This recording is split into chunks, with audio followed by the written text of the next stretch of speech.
Domaine du possible. Le cheminement intime de femmes et d'hommes engagés pour transformer nos sociétés. Économie, entreprendre sans détruire. Avec Emmanuel Dorion. Longtemps, Emmanuel Dorion s'est couché en se rêvant écrivain et entrepreneur. Il fit des études de lettres et aurait pu rester loin de ce milieu s'il n'avait rencontré une entreprise en crise, Pocheco, dans un secteur que tout le monde disait alors condamné, les enveloppes. Et c'est justement sur le terreau de la crise qu'Emmanuel a semé l'économie, une approche qui concilie impératif écologique et réalité économique. Après avoir raconté cette nouvelle voie dans la collection Domaine du possible avec son livre Économie, entreprendre sans détruire, il a fait mouvement partout en France, ce qu'il raconte dans Économie 2, la transformation créatrice, et désormais à l'international avec Économie avec un Y. Bonjour Emmanuel Dorion. Bonjour. Alors pour certains, l'enfance, elle évoque une odeur de madeleine, et pour vous, c'est une odeur de graisse industrielle et la sensation des briques qui tiédissent au coucher du soleil. Est-ce que vous pouvez nous replonger dans cette ambiance enfantine ? Quand on entre chez Pocheco, à l'usine où je travaille avec 63 collègues aujourd'hui, et quand j'y entre en 1976 pour la première fois, j'ai 11 ans, je suis avec mon père. C'est un jour de fin juin, il fait doux, c'est le matin. On a roulé depuis la région parisienne et ce site se trouve en fait dans un village. Et à l'entrée du site, il y a une petite maison et un grand cyprès, vraiment qui me paraît très très grand. Aujourd'hui, il fait 30 mètres de haut. Il a forcément grandi depuis cette époque-là. Il loge 100 millions d'oiseaux. Vraiment, on entend les oiseaux. Et puis on avance et les premiers rayons du soleil, parce que l'usine est orientée dans ce sens-là, chauffe en fait le mur de briques de l'entrée. Et je me revois avançant là, assez intimidé, avec mon père. Et on entre, et puis tout de suite dans l'atelier, cette odeur de graisse tiède, et le sourire aussi assez intimidé et un peu curieux des gens que je rencontre à ce moment-là pour la première fois. Vous vous rendez compte quand même que les images d'Épinal qu'on a du monde industriel, c'est des choses très grises, très tristes. Et vous en faites quelque chose de très chaleureux, de très humain, de très rond ? Oh, je crois pas que ce soit moi qui fasse ça. C'est tout l'intérêt des images d'Épinal, c'est qu'elles sont collectivement à peu près complètement fausses. Si on interroge mes collègues, clairement, c'est leur construction, ce projet d'entreprise, où on se débarrasse des oripeaux inutiles, que ce soit ceux de la hiérarchie, que ce soit ceux de l'attention systématique, du rapport brutal à l'autre dans le travail. On se débarrasse de tout ça pour inventer quelque chose qui nous corresponde mieux, qui nous permette de nous concentrer sur notre créativité, sur la qualité de la production, sur la qualité du travail qu'on fait ensemble, sur le collectif tout simplement. Je pense que c'est une histoire qui est beaucoup moins rare que ce qu'on s'imagine. Elle est probablement moins fréquemment racontée, elle est moins scandaleuse, elle est moins voyante, elle est peut-être moins vulgaire, mais elle n'est pas moins fréquente. Toute l'idée, c'est de se réapproprier un rapport au travail où on va pouvoir réintroduire le vivant et le sensible dans tous nos actes, c'est-à-dire ne pas se départir de ce que nous sommes profondément. Le capitalisme de prédation contemporain, depuis une quarantaine d'années, nous raconte une histoire où il n'y a pas d'alternative, finalement. C'est la destruction créatrice. Et nous, on dit, si. En fait, il y a une alternative. Il n'y a pas que la compétition, elle compte, la compétition, mais il y a aussi la coopération. Et nous, on travaille beaucoup là-dessus, parce qu'on l'a choisi. Mes collègues sont des gens qui sont des professionnels, qui ont appris des choses à l'extérieur, qui en ont appris beaucoup à l'intérieur, qui en transmettent beaucoup entre eux, dans l'équipe. L'esprit d'équipe, c'est un mot important et c'est une idée forte. Et ça sauve une entreprise, parce qu'on est sur un marché en effondrement par ailleurs. Je voudrais qu'on revienne à votre enfance avec une autre image d'Épinal. Donc je sens que vous allez à nouveau me contredire, mais en France, on aime beaucoup séparer le monde des lettres et puis celui de l'entreprise. Et vous avez grandi au milieu des livres, vous avez fait des études de lettres, vous êtes d'ailleurs devenu écrivain puisque vous écrivez des livres, mais vous n'avez pas fait carrière entièrement dans les arts. Après vos études, vous êtes allé chez L'Oréal. Donc qu'est-ce qui s'est passé dans votre parcours pour que vous basculiez si facilement de l'un à l'autre ? C'est pas contradictoire d'avoir envie d'entreprendre et d'aimer l'idée d'entreprendre. et d'avoir envie de le faire sans détruire, parce qu'on est inspiré par les récits que les auteurs, les écrivains, au long des siècles, quelle que soit leur provenance, nous mettent à disposition une pensée qui nous forme. Le fond des choses, c'est qu'on est confronté, si je lis les rapports du GIEC, à un effondrement général des systèmes climatiques, écologiques et sociétaux. Donc il est très largement temps que nous fassions évoluer notre manière d'entreprendre, et si possible, que nous intégrions l'idée de la transformation créatrice, l'idée que les autrices et les auteurs nous portent. Quand vous lisez Nancy Houston, que vous sortez de cette lecture-là, quand vous lisez Céline Minard, quand vous lisez Cyril Dion, quand vous lisez les auteurs de la collection Domaine du possible ou de la collection Monde sauvage, quand vous lisez les traductions de Christine Leboeuf chez Actes Sud, quand vous lisez tous ces ouvrages qui vous marquent dans votre parcours de vie, vous ne pouvez pas être le même personnage. Ça vous façonne, ça vous construit, ça vous invite, ça vous provoque. Et donc, l'imagination peut trouver sa fertilité, sa fécondité pour entreprendre autrement. On a besoin de ça. En fait, on n'a pas besoin de la violence et de la brutalité économique pour déployer une activité dans la société. C'est une fausse idée, ça. On n'a pas besoin de rester des petits garçons de 5 ans qui essayent de faire pipi plus loin que le copain en devenant des capitaines d'industrie ultra puissants qui construisent des empires. Moi, ça m'intéresse pas du tout, ça. J'ai plutôt envie de garder en moi le petit garçon de 11 ans qui écoute Hubert Reeves, qui regarde les étoiles et qui s'intéresse au froissement des ailes d'un papillon, à l'herbe qui pousse, aux arbres, et qui essaye de comprendre le vivant et le sensible.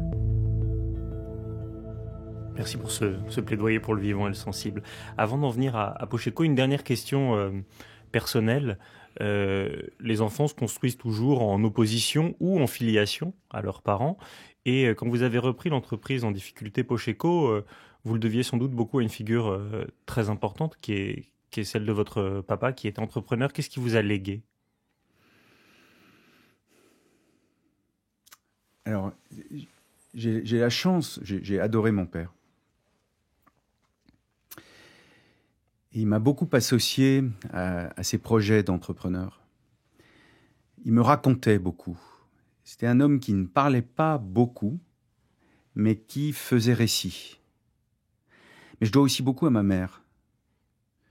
C'est une femme qui pense, qui réfléchit, qui s'occupe beaucoup des autres. C'est une grande psychanalyste. Et lui, c'était un entrepreneur qui ne répondait pas aux dogmes dominants. Il n'y avait pas l'obsession ni de la part de marché, ni de devenir numéro 1 mondial. Mais je me souviens bien, il dirigeait un journal. Et il traversait les couloirs, il allait d'un endroit à l'autre. Il avait toujours un mot pour les gens qu'il croisait. Il marchait d'un grand pas. Il avait toujours le pan de la chemise sorti du pantalon. Il était en train de courir après ses idées. On aurait dit un peu le Jacques Tati de mon oncle. Avec la tête quelque part et le corps qui suivra. C'était aussi un homme extrêmement cultivé et très formé. Il avait une manière d'entreprendre que je qualifierais aujourd'hui de profondément originale, mais surtout extrêmement humaine. J'ai tout appris.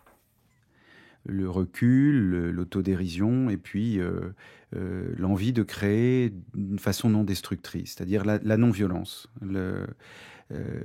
Dans le fond, quand on est dans l'entreprise, quand on est au travail, on est dans un rapport à l'autre, et il faut à chaque instant se réinventer pour s'adapter, être agile. Agile à l'idée de l'autre, à la fécondité de l'autre. Permettre cette fécondité, c'est ça qu'ils m'ont appris, mes parents. Et ils vous ont appris de bien belles choses que vous mettez en œuvre depuis presque un quart de siècle. Donc au sein de cette entreprise, Pacheco, quand vous la reprenez, elle est en crise et Internet est balbutiant. Et à l'époque, il y a beaucoup de rapports qui disent que les enveloppes, c'est fini, c'est condamné. Donc évidemment, le réflexe dominant, c'est de se dire que quand on reprend une entreprise comme ça, on va tirer les normes environnementales à la baisse et les conditions sociales à la baisse pour essayer de faire survivre l'entreprise, parce que c'est de ça dont on est abreuvé au quotidien, de ce mantra néolibéral classique. Et vous avez fait tout l'inverse. Oui, je m'en aperçois finalement en vous écoutant. Parce qu'en fait, on a surtout fait ce qu'on pensait collectivement juste de faire ensemble. Et il se trouve que ça nous a permis d'être soudés, de nous réunir, de créer un collectif qui opère, qui fonctionne, qui rigole, qui rêve, qui produit, qui travaille, qui fait de la qualité. Il n'y a aucun doute que on doit repenser à beaucoup de choses, quoi. Le rapport à l'argent, par exemple. Vous parlez du néolibéralisme. Bon, l'idée n'est pas d'accumuler. Ça n'a pas tellement de sens. L'idée que tant qu'il y aura 10 millions de personnes sous le seuil de pauvreté rien qu'en France, la rémunération par les dividendes des actionnaires, c'est pas le sujet. Le sujet, c'est d'essayer de faire société ensemble avec des produits, des programmes, des projets, en respectant le travail bien fait, en donnant du sens à chaque journée qui passe. Alors sur le marché en effondrement, vous avez raison d'en parler parce que c'est vrai que c'est constitutif de qui nous sommes encore aujourd'hui. Et surtout, ce marché en effondrement, oui, en effet, quand apparaît Internet, le numérique remplace l'enveloppe en papier, quoi. Le match est plié. Sauf que derrière ce match qui est plié, il y a un savoir-faire et puis il y a aussi une conscience écologique. À chaque fois qu'on coupe un arbre, on en replante 10, dans le respect de la biodiversité des espèces. Et donc, on n'est pas dans la destruction, mais au contraire, dans la replantation. Aujourd'hui, je peux dire qu'on a replanté plus de 3,5 millions d'arbres en Europe, dans le respect de la biodiversité des espèces, quand on en a coupé 250 000. Donc, il y a dans la matière première vivante qu'on utilise une vraie impulsion pour produire une industrie qui soit non destructrice, en fait. On a été porté par notre produit. Donc je ne vais pas abandonner d'un trait de plume, au nom de je ne sais quel ratio, le savoir-faire d'une équipe qui travaille là depuis toujours, ni le formidable potentiel de l'exploitation de ressources naturelles, renouvelables à l'échelle du temps humain et dont on va faire quelque chose.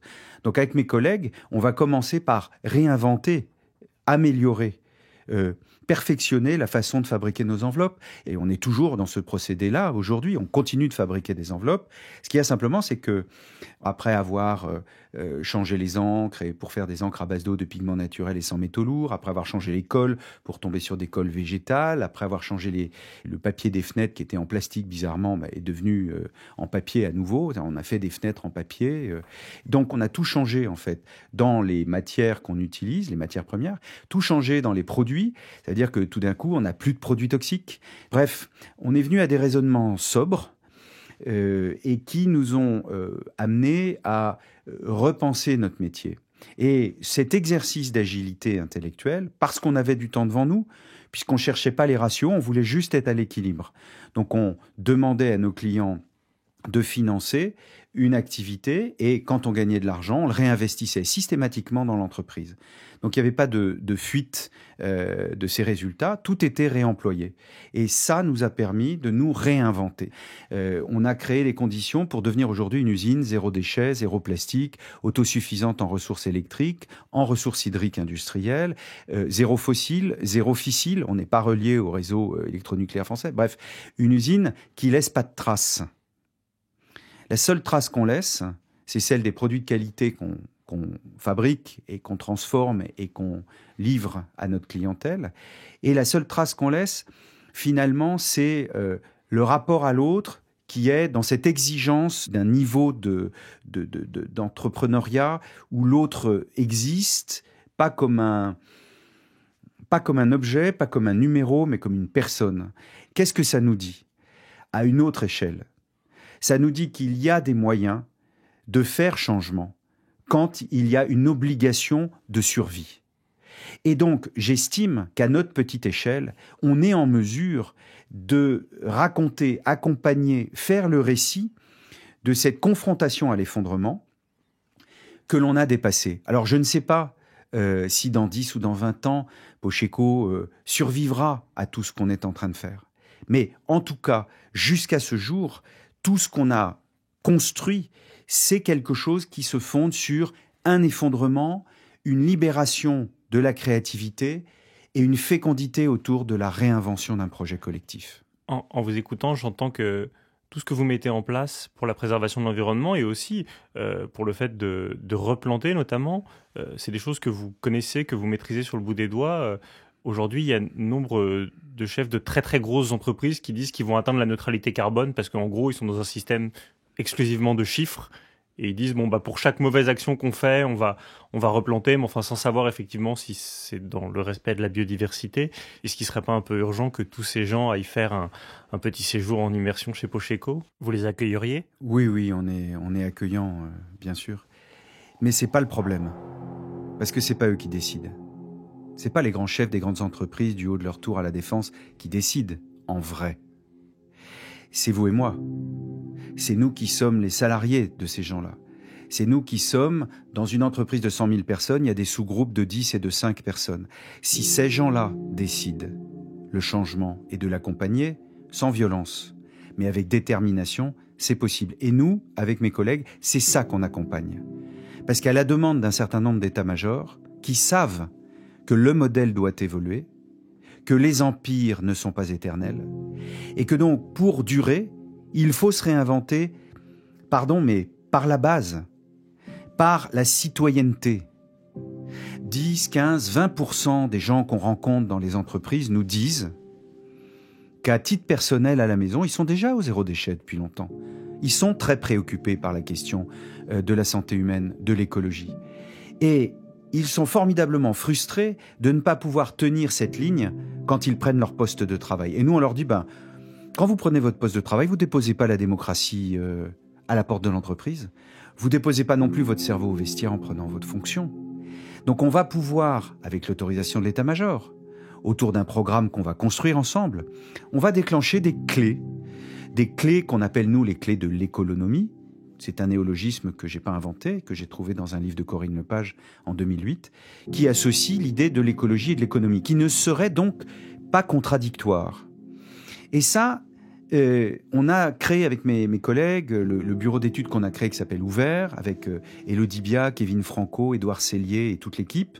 On a inventé une méthode qu'on applique aujourd'hui dans plus de 250 entreprises dans le monde, jusqu'en Indonésie, au Mexique, en Argentine, en Chine, et auprès de 30 000 salariés. Alors c'est une goutte d'eau, mais c'est un début. C'est un début où on prend conscience qu'on va pouvoir reprendre la main sur nos destins, y compris dans l'entreprise, y compris dans notre quotidien au travail. C'est vraiment ça notre projet. C'est de dire, ne faites pas de dichotomie entre votre quotidien en tant que personne privée et votre quotidien en tant que personne professionnelle. Quand on a la chance d'avoir un emploi, on passe 30% de sa vie au travail. Et c'est à ce moment-là qu'on va aussi pouvoir produire le changement qu'on appelle de nos voeux.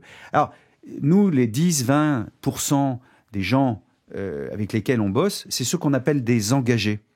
Et puis, il y a beaucoup d'indécis et il y a une petite portion d'enragés. Nous, les enragés, on les laisse tranquilles. Ils ont plein de raisons d'être climato-sceptiques et franchement, on n'a pas le temps de savoir ce que c'est leur raison.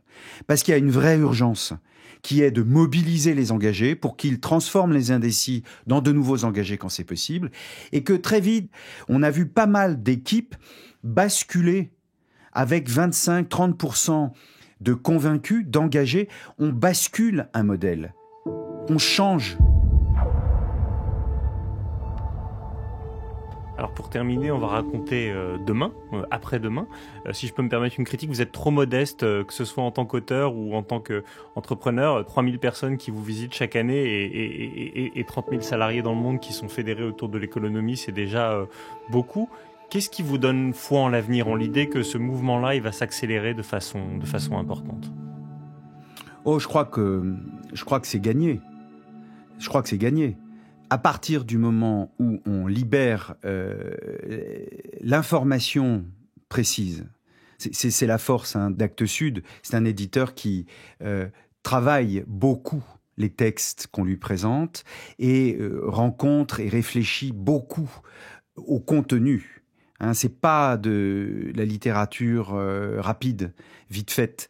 Quand vous donnez la plume d'un Francis Allais, quand vous tenez la plume d'une Perrine Hervé-Gruyer ou d'un Gilbert Cochet, enfin tous ces gens qui écrivent, Vinciane Després, Baptiste Morisot, Cyril Dion, enfin sont des gens qui ont filtré leurs pensées, ont travaillé longtemps, et donc il y a tout un travail de fond et donc un contenu. C'est très très important de s'en remettre à de l'information sérieuse, parce que le sujet est grave. Quand on parle de biomimétisme, quand on parle d'inventer l'avenir, on ne peut pas le faire si on ne dispose pas d'informations scientifiques précises. Et les rapports du GIEC nous permettent de construire en fait une compréhension de la situation telle qu'on la connaît, telle que les scientifiques nous la décrivent aujourd'hui. C'est fondamental. Si on n'a pas cette connaissance de départ, et si donc on passe pas du temps à cet apprentissage, à cette compréhension, on peut pas produire ensuite des solutions viables. Mais quand on a pris le temps de cette compréhension, et c'est à ça que servent les bouquins, notamment, eh bien, on peut ensuite en appeler d'une part au collectif, et ensuite aux convictions. Et de ce point de vue-là, on n'est jamais sec. Alors moi, ce qui me fait rêver, chaque fois que je me réveille le matin, je me dis « Waouh, une nouvelle journée commence ». Donc je suis un imbécile heureux. Moi, j'aime bien la vie. Et je me dis, j'ai pas envie de détruire au nom de mon être vivant, de ma sensibilité. J'ai plutôt envie d'essayer, tant que faire se peut, de préserver. Bon, sur le site de Pocheco, 85% de la surface est végétalisée. On a des oiseaux par centaines et des espèces très variées. Quand les écologues viennent, les botanistes, enfin tous les gens qui nous rendent régulièrement visite, ils découvrent des nouvelles espèces. Il faut venir voir. Les murs sont végétaux. Le lierre fait 1,50 m de profondeur. Il donne des fleurs et du pollen pour les abeilles jusque loin en décembre. Il nourrit ensuite de ses fruits les oiseaux dès le début du printemps, dès fin février. On a une famille de hérissons, et même plusieurs, des grenouilles, des chauves-souris, des ruches avec du miel, auxquelles on touche évidemment pas pour les laisser tranquilles. Bref, de la permaculture, de l'agroforesterie. Entreprendre, c'est vivre. Et donc, favoriser les corridors de biodiversité, favoriser l'ouverture au vivant autour de nous tous les jours, c'est absolument essentiel. En fait, c'est vital. Et c'est ne pas faire ça, ne pas s'engager là-dedans, qui est contradictoire et qui devrait demander qu'on l'explique. Parce que moi, je ne sais pas comment j'aurais pu faire si je n'avais pas, à un moment donné, pris les décisions qui s'imposaient pour me placer dans ce contexte-là et proposer à mes collègues de s'y installer aussi. Mais c'est peut-être parce que vous avez accompli ça depuis toutes ces années que vous arrivez à vous réveiller tous les matins en vous disant « Waouh !» Encore une journée qui commence. Vous avez un optimisme contagieux, donc on va être très nombreuses et très nombreux à aller visiter Pocheco. Merci infiniment, Emmanuel Druon. Merci. Dans cet épisode, vous venez d'écouter Emmanuel Druon, auteur du livre Écolonomie, entreprendre sans détruire, dans la collection Domaine du possible. Les auteurs de la collection Domaine du possible proposent des initiatives originales et concrètes pour transformer en profondeur nos sociétés. Domaine du possible, une collection des éditions Actes Sud. Interview par Vincent Hédin, réalisation Clément Nouguier, enregistrement à l'arrière-boutique studio. Une production création collective pour les éditions Actes Sud.